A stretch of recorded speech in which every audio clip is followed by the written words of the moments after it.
పరిశుద్ధ నామమునకు మహిమ చెల్లును గాక. ప్రతినిత్యం ఇలా వాగ్దానం చూస్తున్నారు, మిమ్మల్ని మీరు బలపరుచుకుంటున్నారు. ఈవేళ కీర్తనల గ్రంథం 78వ కీర్తన 35వ వాక్యాన్ని ప్రభు మనకు వాగ్దానం ఇస్తున్నారు. దేవుడు తమకు ఆశ్రయ దుర్గమనియు మహోన్నతుడైన దేవుడు తమకు విమోచకుడనియు వారు జ్ఞాపకము చేసుకుంటారు. ఎంత గొప్ప మాట ఈ మాట. నిజమే, దేవుడే మన ఆశ్రయ దుర్గం కదా. మహోన్నతుడైన దేవుడే మనకు విమోచకుడు. ఆయన విడిపించకపోతే మనం ఏ ఊబిలో నుండి బయటికి రాలేం. ఆయనే మన ఆశ్రయం. అందుకని చాలాసార్లు చాలా వాగ్దానాలను నేను చెప్పాను, మీరు మనుషులను నమ్ముకొనకుడి. మొన్న నేను విన్నాను, బైబిల్లో మధ్య అధ్యాయము 118వ కీర్తన అని నేను విన్నాను.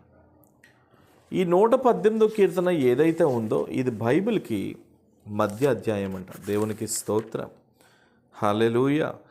ఈ మధ్య అధ్యాయము ఇది బైబిల్కి మధ్య అధ్యాయం అయితే ఇటుపక్కన 594 అధ్యాయాలు, ఇటుపక్కన 594 అధ్యాయాలు ఉన్నాయి బైబిల్లో. అంటే 118వ కీర్తనకి అవతల 594 అధ్యాయాలు, 118వ కీర్తనకి అవతల 594 అధ్యాయాలు ఉన్నాయి. అయితే బైబిల్లో మధ్య అధ్యాయం 118 అయితే బైబిల్లో మధ్య వచనం ఏంటో తెలుసా? 118వ కీర్తన 8వ వాక్యం. 8వ వాక్యం అనేది బైబిల్లో మధ్య వచనం. ఆ వచనంలో ఏముందంటే, మనుషులను నమ్ముకునే కంటే యెహోవాను ఆశ్రయించడం మేలు అని ఉందంట. ఎంత గొప్ప వాగ్దానం ఇది. మీకు అదే నేను చెప్తున్నాను. ఎప్పుడో ఏనాడో మధ్యలో ఆ యొక్క మధ్యస్థంలో దేవుడు ఆ మాట రాయించాడు అంటే నిజమే, మనుషులు నమ్ముకున్నట్టు వ్యర్థమే కాదు. ఈ దినాల్లో ఎంతమంది వ్యక్తులు మనుషులు నమ్ముకొని మోసపోయిన వాళ్ళు ఉన్నారు, మీరే చెప్పండి. ఎంతోమంది మనుషులు నమ్మి మోసపోలేదా? ఎంతోమంది మనుషులు నమ్మి వారి జీవితాలు పాడు చేసుకోలేదా? మనం మనుషులు నమ్ముకోవద్దు నాన్న, జీవం కలిగిన దేవుడిని నమ్ముకుందాం. ఆయనే మన ఆశ్రయం, ఆయనే మనకు అన్ని, ఆయనే మనకు సమస్తం. అందుకని ఎక్కువ శాతం మనుషుల మీద ఆధారపడి వాళ్ళేదో చేస్తారు వీళ్ళేదో చేస్తారని ఆలోచించి, వాళ్ళేదో హెల్ప్ చేస్తారు వీళ్ళేదో హెల్ప్ చేస్తారని ఆలోచించి లైఫ్ని ఎప్పుడు మీరు పాడు చేసుకోవద్దు. పిలిచిన దేవుడు నమ్మదగిన దేవుడు. ఆయన మీద మీరు ఆధారపడినంతకాలం ఆయన మిమ్మల్ని ఉన్నతమైన స్థాయిలో పెడతాడు. 2, డాక్టర్స్ ఇవ్వలేని విడుదల, కోర్టులు ఇవ్వలేని విడుదల, మనుషులు ఇవ్వలేని విడుదల ఖచ్చితంగా దేవుడు విడుదల ఇస్తాడు.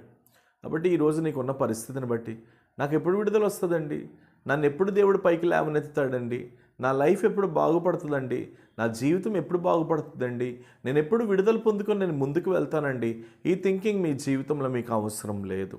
పిలిచిన దేవుడు నమ్మదగిన దేవుడు కాబట్టి తప్పనిసరిగా ఆయన మీకు విడుదలిస్తాడు. ధైర్యం తెచ్చుకోండి, నిబ్బరం కలిగి ఉండండి. ఒక ఉన్నతమైన కృపను మీ జీవితంలో దేవుడు ఇవ్వబోతున్నాడు.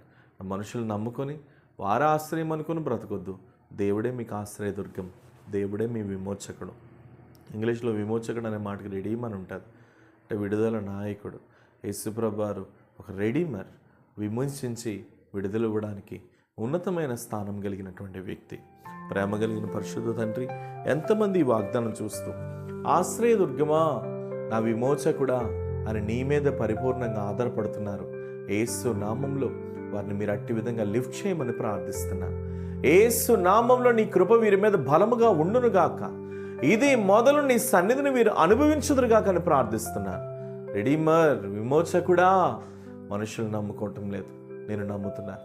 ఈ వాగ్దానం చూస్తున్న వారు నేను పరిపూర్ణంగా నీ అందు విశ్వాసం ఉంచుతున్నా. యేసు నామంలో వారి కుటుంబాల్లో నీ అద్భుతాలు జరుగునుగాక. యేసు నామంలో వారి కుటుంబాల్లో నీ ఉన్నతమైన కృప కలుగునుగాక. యేసు నామంలో వారి పక్షంగా నీ ఉన్నతమైన జాలి కనికరాన్ని మీరు పంపుదురుగాక అని ప్రార్థిస్తున్నా. మీరు ఆశీర్వదించి బలమైన కృపను మనం యేసు నామమున అడుగుచున్నాను తండ్రి, ఆమేన్. God bless you. దేవుడు నమ్మదగిన వాడు, ఆశ్రయదుర్గమైన దేవుడి మీద ఆధారపడండి. ప్రభు మిమ్మల్ని దీవించును గాక. Praise the lord.